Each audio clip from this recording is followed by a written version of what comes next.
Hello, and this is a test video, Cybrdroids, and welcome to Cybrdroids Funky Labs. I just got a mission to deliver some gallium to Falling Port in LHS 235. So I'm just going to record my mission, deliver these goods. It's probably not going to be all that exciting for you, but this is just going to be test video so that I can test my audio and see whether or not this is something that I want to continue doing. So, without further ado, let's launch. See how this goes. Now, I'm not much of a talker, so probably not going to be doing a lot of talking,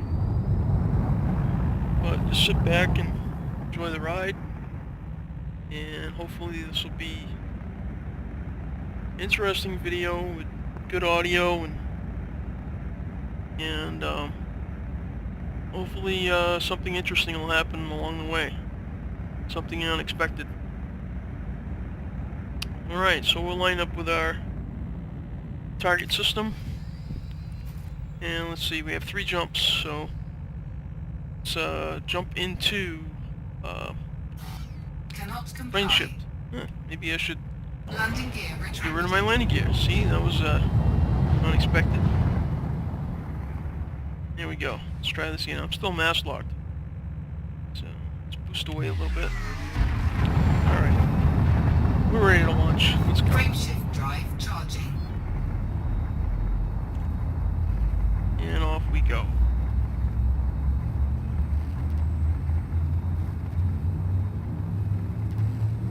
I'm going to Epsilon Indy, 12.6 light years away. And believe me, it's not going to take a whole year to get there.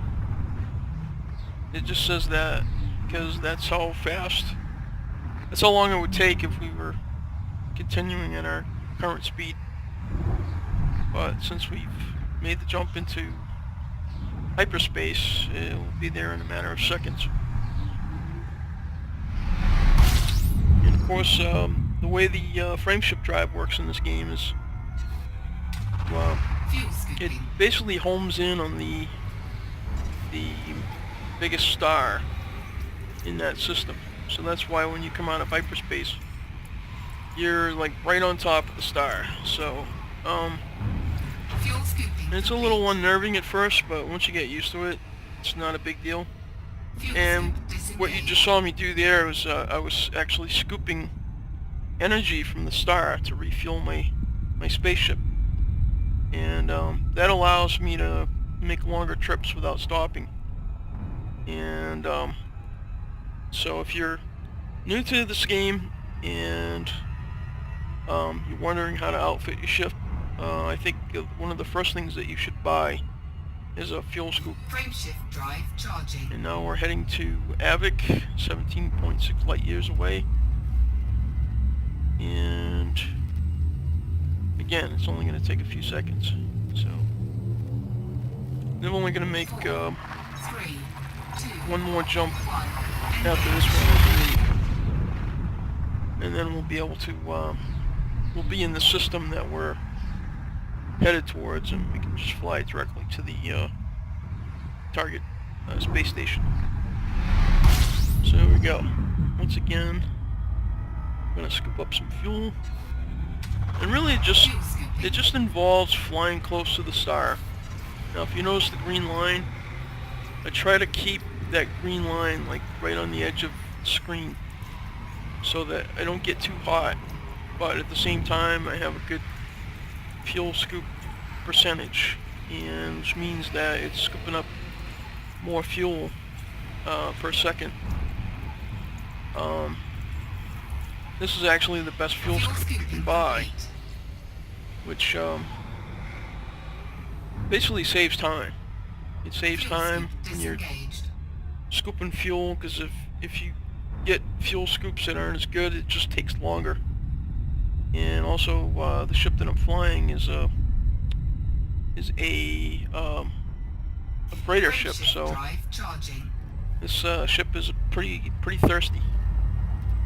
But it has a really good frame shift drive, so it can travel quite a distance in one jump.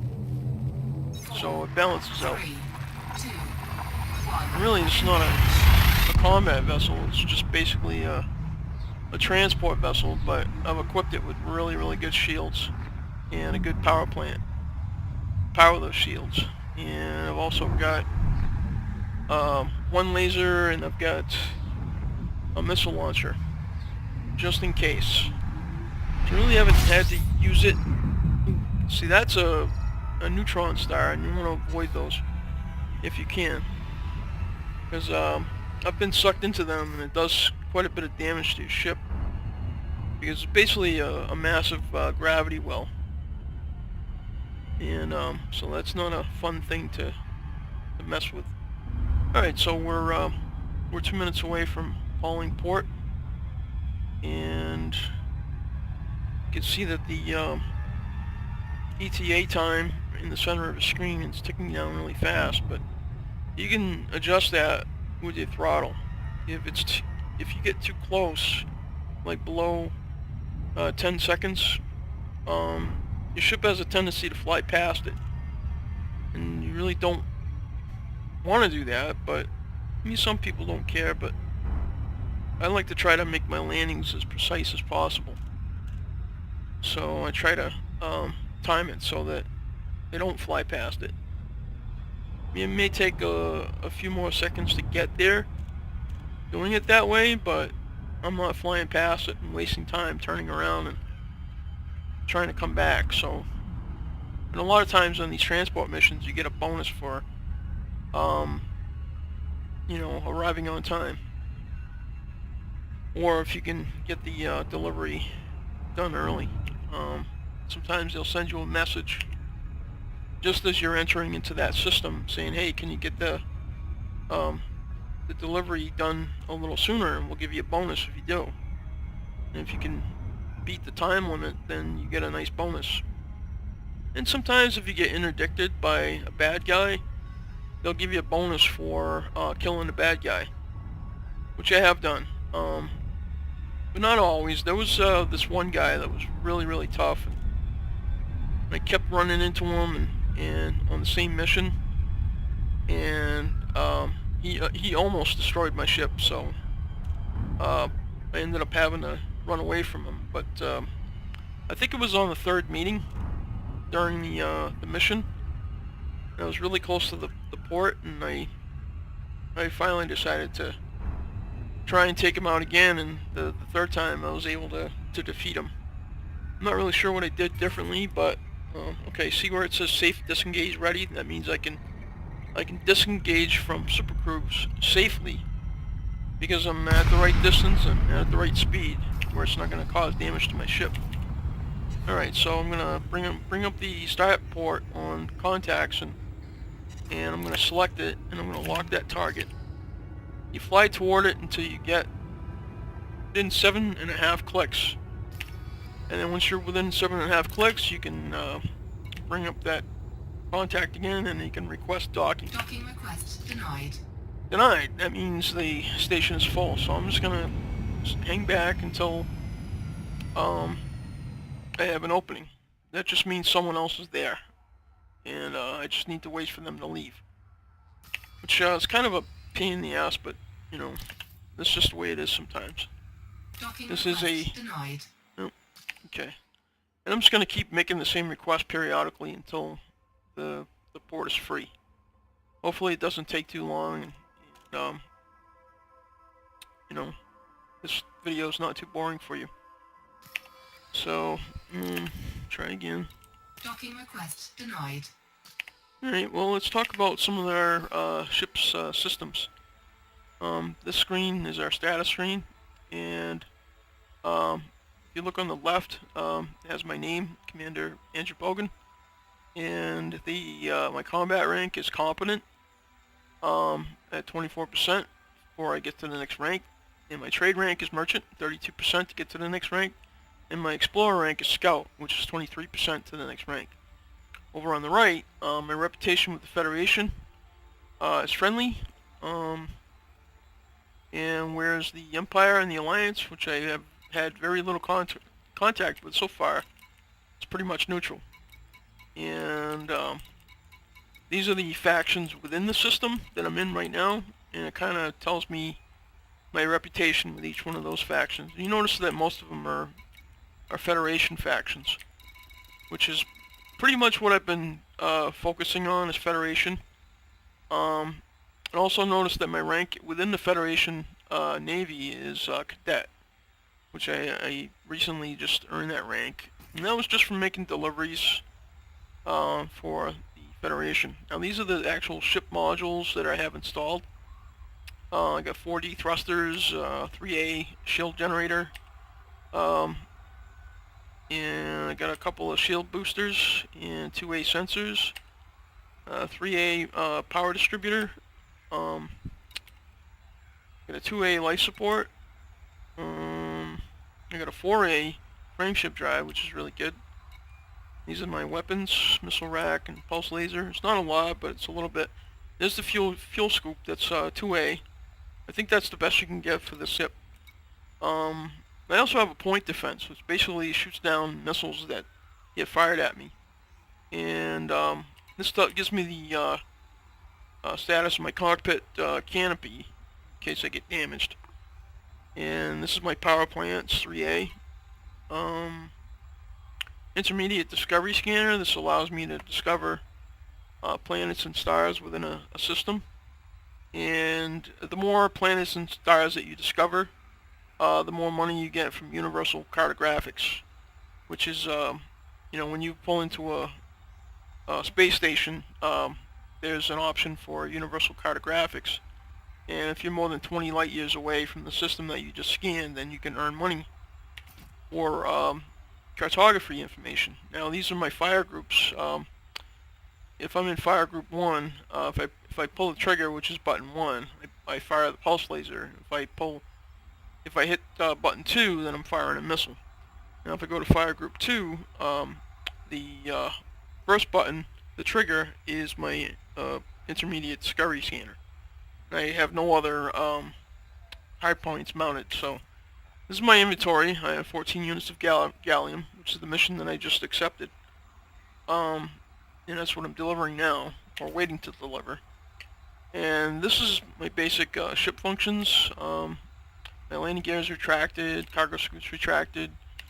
The beacon, that's if you're in a group and you're trying to let the other people in your group find you, you turn your beacon on and they can locate you on the map. Silent running is off. Silent running is for when you're trying to, let's say you have something on board that's illegal, and you're trying to get past the ships that are patrolling the outside of the station. Well, they periodically scan your ship as you're landing, so what you want to do is you want to turn silent running off, which basically closes the heat vents on your ship, so that your ship doesn't ventilate any heat. Well, if you're not ventilating any heat, then they can't see you. But the downside is that your ship heats up really quickly, so you want to get in the station as fast as you can. So once you get past that airlock, you turn silent running off because they can't scan you when you're inside the station. Lights is pretty self-explanatory. Flight assist, that basically, flight assist helps you fly, obviously, but if you turn it off, if you change direction, you'll still fly in the direction that you're going in, even though your ship is turning, until thrust is applied in the direction that you're turning.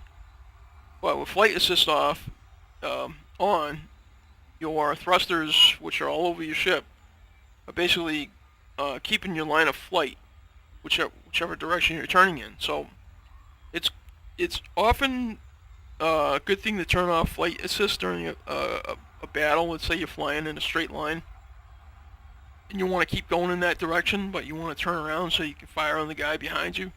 Well, you can turn that off and just rotate your ship around and keep flying like backwards and fire at the guy. So best way I can explain it. The only thing, it's probably better if I show you, but you know, that's just the best way I can explain it.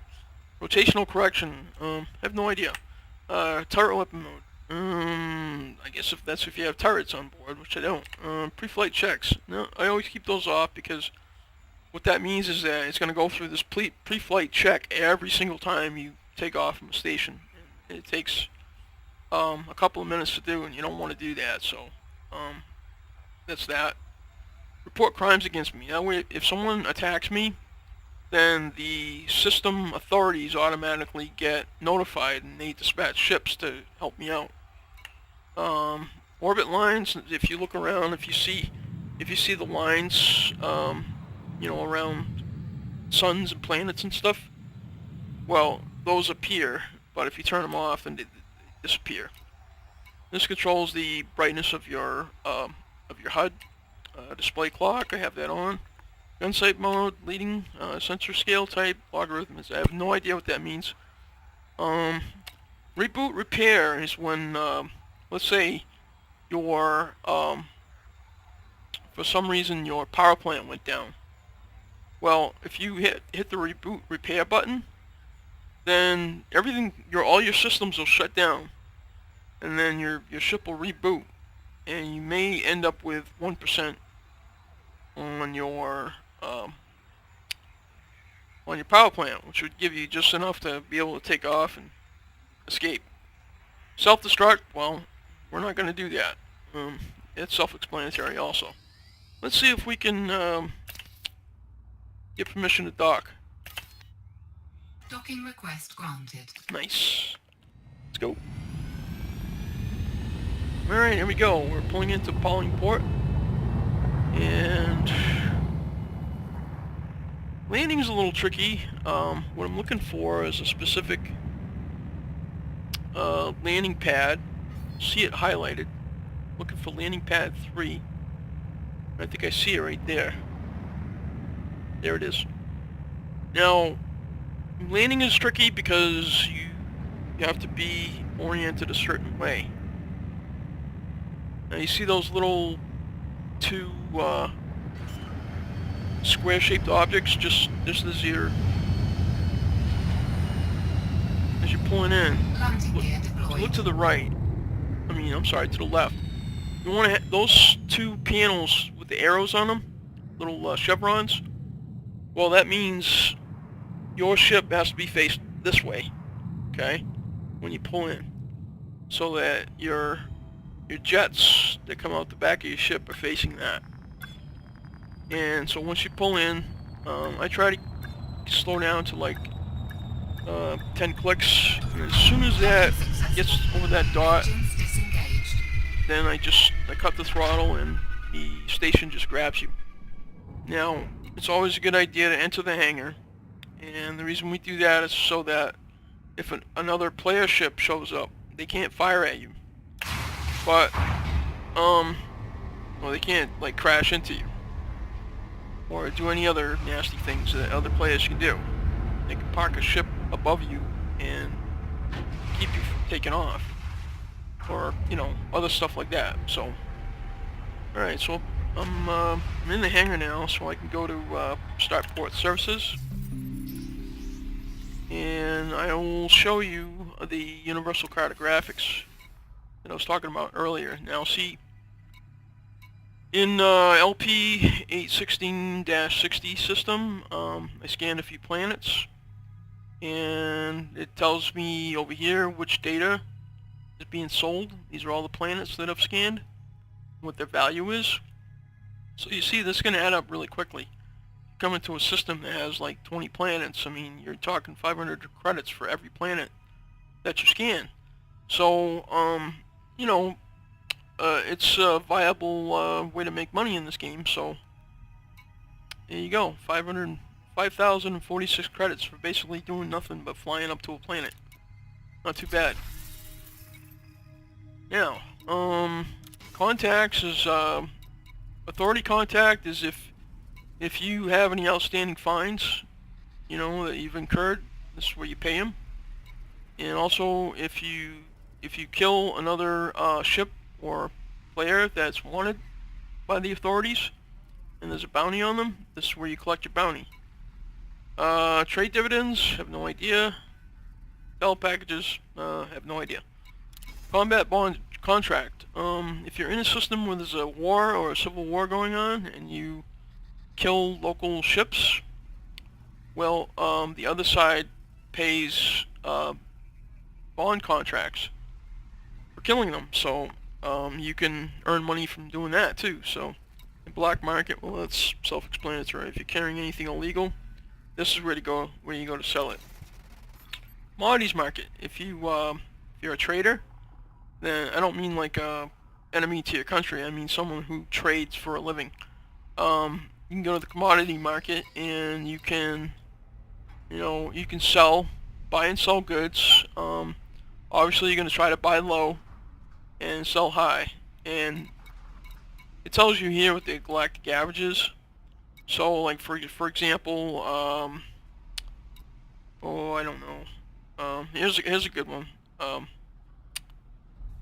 Galactic average price for samarium is 6,330 credits, and if you're carrying some of that on board, you'll be able to sell them here at 7,937 credits.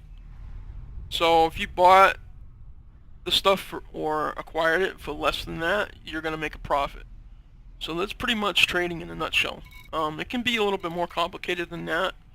There's websites that you can go to that will give you good trade routes and give you best prices on whatever you're trying to sell. And they're usually pretty up to date. They're kept up to date by other players. So they're good resources to use. It's also kind of cheating, really, but it's not something that they can really enforce. So, okay, so I'm going to turn in my mission, which is boom time delivery of 14 units of gallium. And so all you got to do to claim your reward is just click that, and I've gotten my reward, which was 330,945 credits, which is a huge payoff for 14 units. I mean, I have 95 tons of cargo space, but I only needed 14 tons for that mission, so that was great. And the better your reputation with a faction, the more lucrative the missions are going to be that you get. So it's a good idea to keep doing missions for the same factions, the same groups, so that you can earn more money.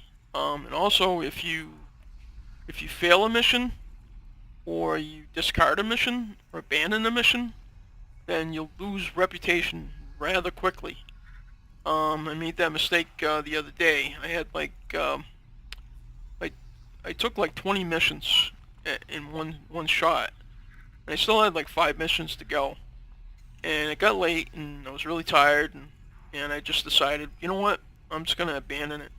And I did that, and I lost a lot of reputation. So lesson learned. I'm not gonna do it again. And if I know I'm gonna be playing for a while, I'll take a bunch of missions at once. But if I'm not sure I'm going to be playing for a while, I will only take one mission at a time. So basically, that's my video, and I'm going to stop recording this right now. So thank you for watching Cybrdroyd's Funky Labs, and hopefully we can do a second video and have it come out pretty good. Alright, so have a great day. Bye.